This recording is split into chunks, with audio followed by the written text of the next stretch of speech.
There's a man whose name is barely whispered in American classrooms.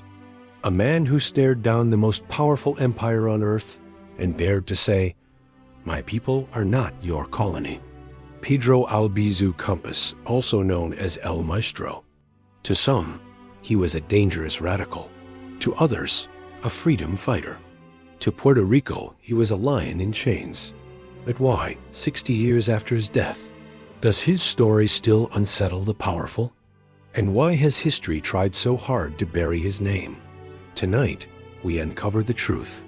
This is the story of Pedro Albizu Campos, Puerto Rico's unsung hero, and the man who still terrifies the United States. Whispers of the past begins now.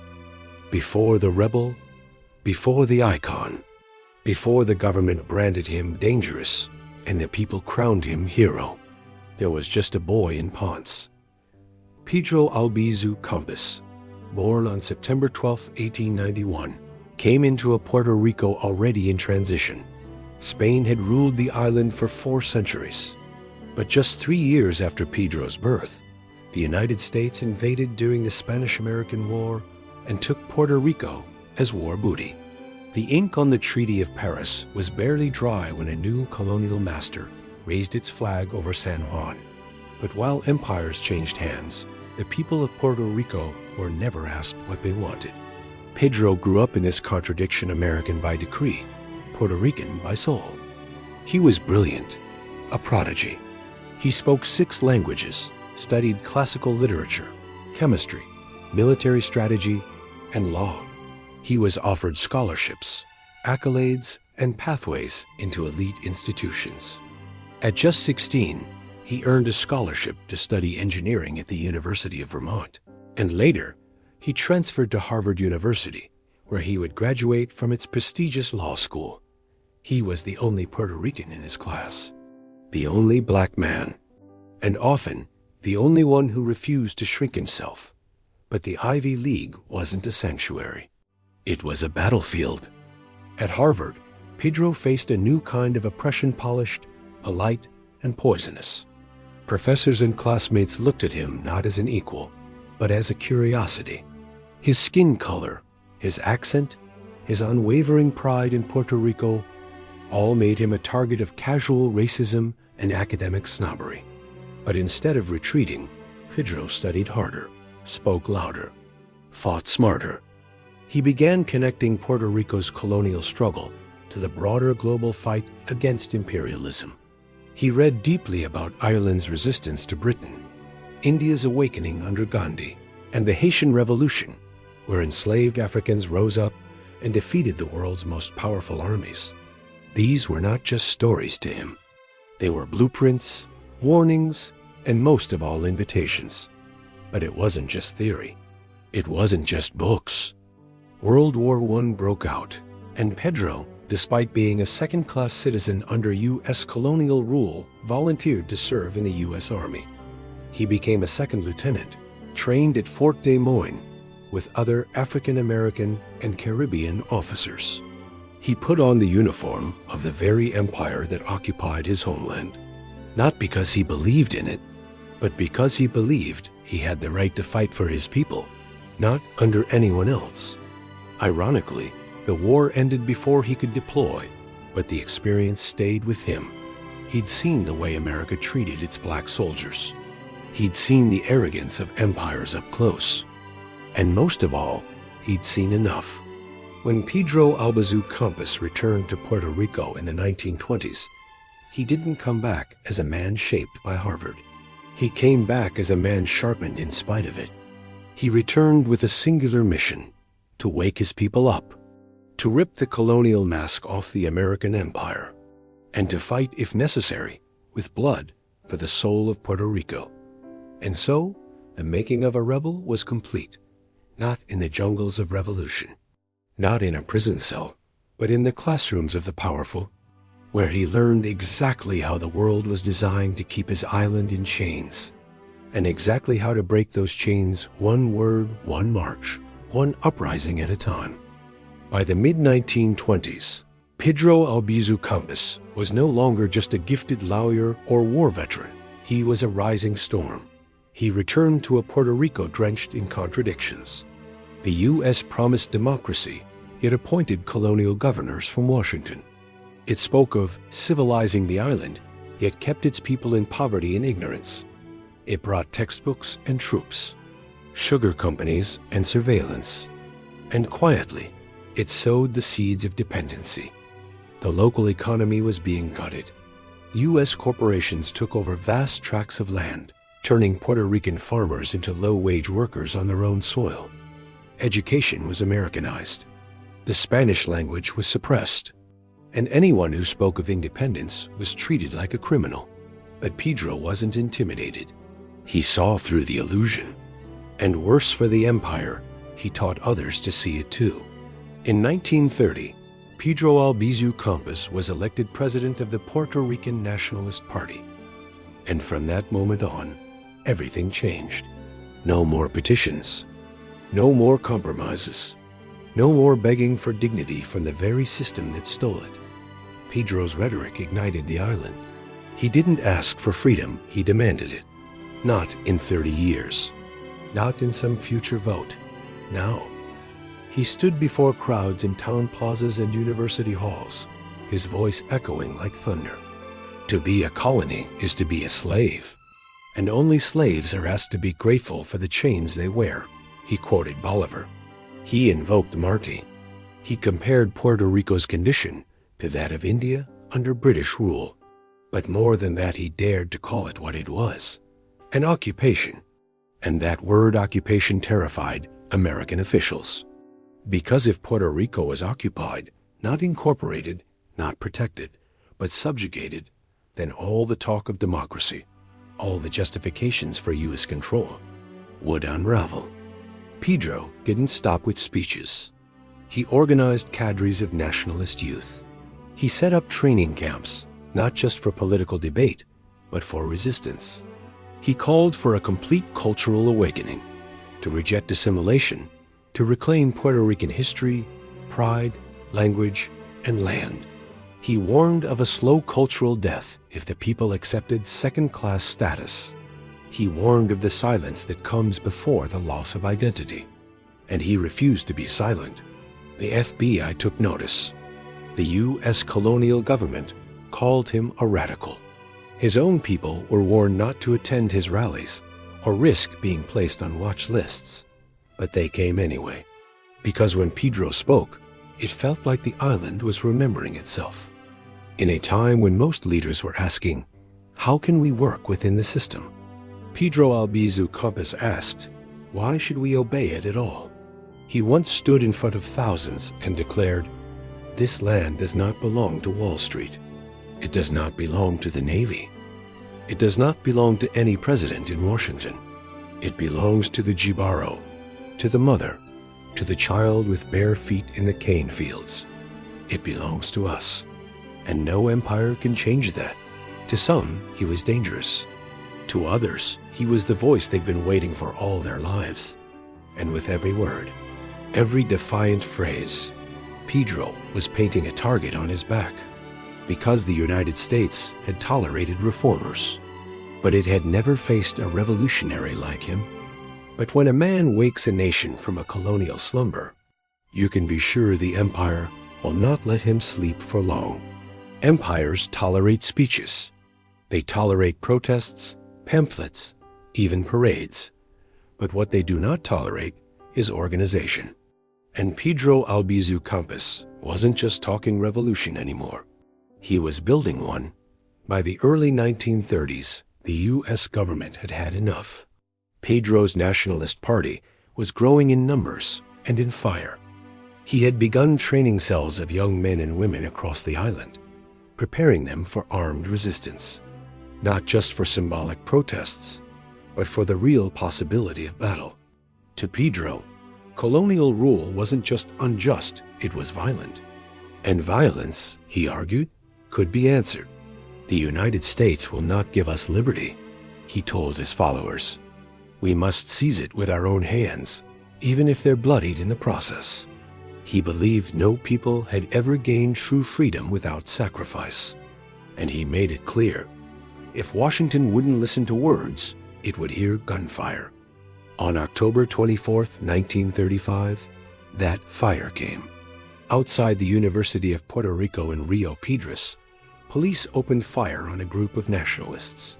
4 were killed in what became known as the Rio Piedras Massacre. It wasn't a protest. It was a warning. The U.S.-backed colonial government was sending a message: stay silent or bleed. Pedro responded the only way he knew how, by doubling down. In 1936, he publicly accused the U.S. of running a regime of terror on the island. He exposed land theft, political suppression, and secret police. And then he was arrested, charged with sedition, conspiracy, rebellion. His trial was held in San Juan, but the jury was entirely white, American, and hand-picked. The verdict? Guilty. The sentence? 10 years in a Georgia federal prison. They silenced him with a steel cell. They stripped him of his freedom, but not his fire. Even in prison, Pedro refused to bow. He wrote letters, essays, manifestos. He studied military history and coded communications. He never apologized. And when he was finally released in 1947, older and frailer, he returned to Puerto Rico as a living martyr. But this time, he came back to an island on edge. The U.S. had just passed Law 53, known as La Ley de la Mordaza, the gag law. It was now illegal in Puerto Rico to sing patriotic songs, display the Puerto Rican flag, speak in favor of independence, or even own literature about liberation. Let that sink in. In the so-called land of the free, people were being jailed for waving their own flag. Albizu Campos knew what this meant. The time for speeches was over. The war had begun. On October 30th, 1950, the fuse was lit. Nationalists across Puerto Rico rose up in armed revolt-coordinated cells, launched attacks in towns like Jaya, Utuado, and Penuelas. They attacked police stations, burned colonial outposts, declared Puerto Rico an independent republic. For 3 brief, electric days, the island tasted rebellion. Albizu Campos, though not physically on the battlefield, was believed to be the mastermind. His speeches, his training camps, his decades of resistance all culminated in that moment. The U.S. responded with overwhelming force. They declared martial law, deployed the National Guard, sent U.S. bombers to flatten Jaya, the first time in history that the United States bombed its own territory. Let that settle in. The full might of the American military, unleashed on its own citizens for daring to dream of freedom. The uprising was crushed. Bodies lay in the streets. Survivors were hunted. And Pedro Albizu Campos was arrested once again, this time, perhaps, for the final time. But though the guns were silenced, the spirit he awakened would not be buried so easily. Because what Pedro had done could not be undone. He had forced the empire to reveal its true face. He had made the world watch. He had turned a colony into a powder keg and lit the match with nothing but words, courage, and conviction. And though the war had been lost, the idea of independence was now alive in every barrio, every classroom, and every cell. Even if they locked him away, the revolution had already escaped. They finally had him. After years of watching him outsmart governors, outshine collaborators, and outlast prison walls, the U.S. government once again placed Pedro Albizu Campos in custody following the 1950 uprisings. But this time, they didn't just want to lock him up. They wanted to destroy him quietly, permanently, invisibly. They sent him to La Princesa prison in San Juan, but it wasn't just a cell, it was a crucible. Pedro began to complain of strange symptoms: burning skin, twitching muscles, constant fatigue. And then, wounds began to appear on his body. Red blotches, open sores, burns. He told guards and doctors he was being exposed to radiation, that a machine in his cell was firing invisible beams into his body. No one believed him. They called him delusional. Paranoid? A broken man imagining ghosts. But his cellmates began to notice it too. Hot walls, electric humming, a glow no one could explain. Pedro wasn't paranoid. He was right. Years later, U.S. government documents and testimonies revealed that radiation experiments had indeed been conducted on prisoners, mental health patients, and minorities during that era without consent. The United States had used its own citizens, particularly black and brown bodies, as test subjects in secret Cold War experiments. Pedro Albizu Campos, outspoken, dangerous, defiant, had become a test subject in his own land, not just punished, violated. And still, he didn't break. Even as his body deteriorated, his hair falling out, his voice weakening, his muscles seizing, Pedro continued to write, to inspire, to resist. He became more than a man. He became a symbol, a scarred saint for Puerto Rican resistance. And that scared the empire even more. Because a martyr can be buried. But a symbol? A symbol lives on forever. The colonial government finally transferred him to La Fortaleza, the governor's mansion converted into a kind of gilded prison. It was supposed to be for his health, a humanitarian gesture. But the truth? They wanted to hide him, hide the burns, the shaking hands, the open sores, the silent scream of a man being slowly erased. No cameras, no protests. Just Pedro, alone, in a room filled with shadows. And yet, even there, visitors would come and weep at his feet. People smuggled in letters, prayers, poems. They kissed his hands. They whispered their thanks. They pledged to continue the fight. He couldn't walk. He could barely speak. But still, he was dangerous. Because empires fear the voices they cannot kill. And Pedro Albizu Campos, mutilated, weakened, imprisoned, was still louder than the silence they tried to bury him in. He lingered in this state for years, a ghost behind stone walls, breathing but barely living. Finally, in 1964, after relentless international pressure, he was granted a presidential pardon by U.S.-appointed Governor Luis Muñoz Marin. But it was already too late. Pedro Albizu Campos had been tortured beyond repair. He returned home a dying man. His hands, once raised in defiance, now trembled uncontrollably. His voice, once thunderous, reduced to a whisper. His brilliant mind shattered by years of pain, silence, and radiation. On April 21, 1965, the man they had spent decades trying to silence finally fell silent. Pedro Albizu Campos died under watch, in his homeland, but not free. And yet, on that day, something strange happened. Tens of thousands of Puerto Ricans poured into the streets. From San Juan to the mountains of Yaya, from New York City to Ponce, people wept, sang, prayed, and marched. Flags were raised illegally. Songs were sung illegally. But nobody cared anymore, because the man they had tried to destroy had become a legend. They had broken his body, but they had forged a martyr. They had silenced his voice, but they had unleashed an anthem. And what Pedro had planted with his pain would grow long after the bombs fell silent. The day Pedro Albizu Campos died, the island didn't just lose a man. It lost a heartbeat, a roar, a stubborn flame that refused to die even when suffocated by walls, wires, and silence. It was April 21, 1965, when the news broke. There were no official parades, no government tribute, no grand speeches from the capital.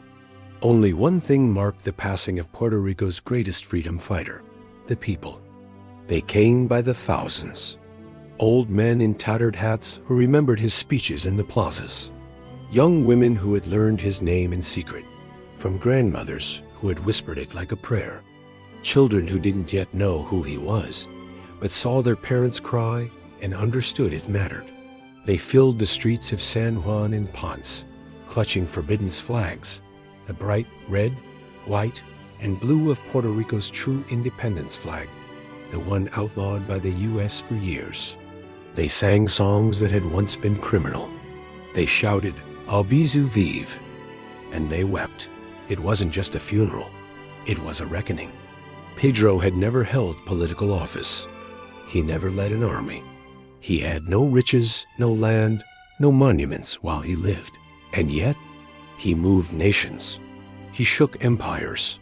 He reminded an entire people that they were more than statistics, more than subjects. They were sovereign.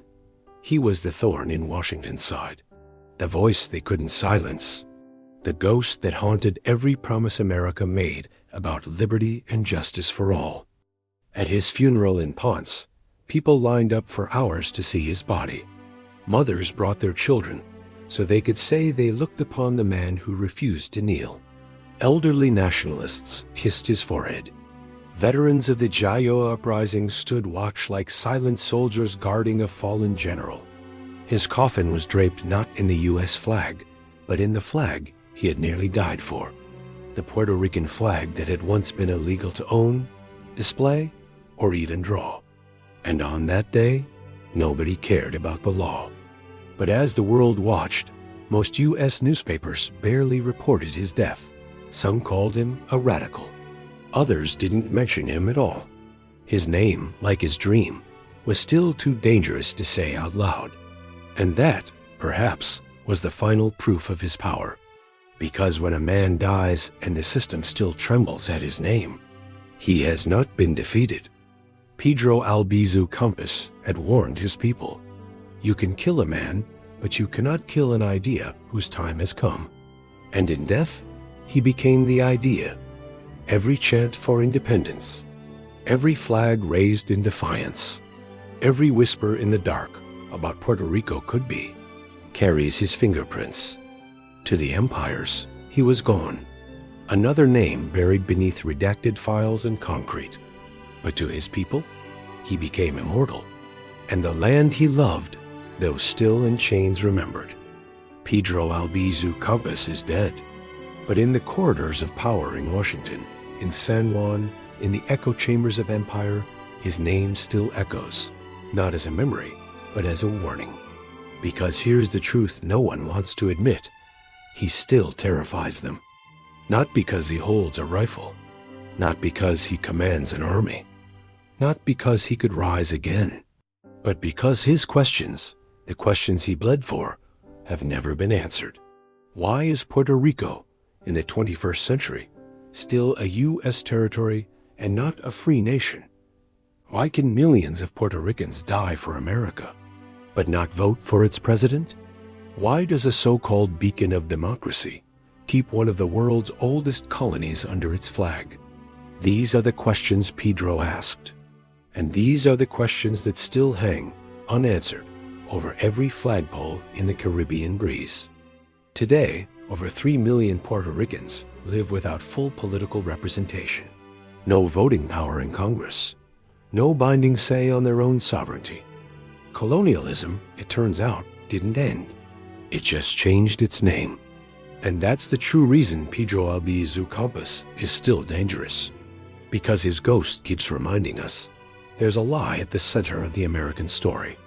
A lie about freedom, about self-determination, about who gets to be a nation, and who gets to remain a possession. For decades, U.S. leaders tried to erase Pedro. They banned his words, imprisoned his followers, mocked his legacy. But you cannot kill a truth that's still unfolding. In protests across Puerto Rico, in classrooms that dare to teach real history, in flags raised during hurricanes and blackouts, his spirit lingers. Because Pedro Albizu Campos wasn't just fighting for a country. He was fighting for a consciousness. The idea that no people are born to be ruled, that dignity is not given, it is seized, that freedom must be demanded, even when the price is unthinkable. So yes, Pedro Albizu Campos is long dead, but to the powerful, he's still a threat. Because every time someone asks, why isn't Puerto Rico free? Pedro answers them from the grave, not with bitterness, not with rage, but with the unshakable truth. I told you, You just weren't ready to listen. At Whispers of the Past, we don't just tell forgotten stories. We resurrect the voices they tried to silence. And Pedro Albizu Campos was never silent. He was the storm in the mountain, the spark in the cane fields, the whisper in the ears of generations. Rise. If this story moved you, don't let it fade again. Like, share, and subscribe. Help us keep Pedro's name alive. Because when history is forgotten, power wins. Until next time, listen closely. Because the past still speaks. Whispers of the Past.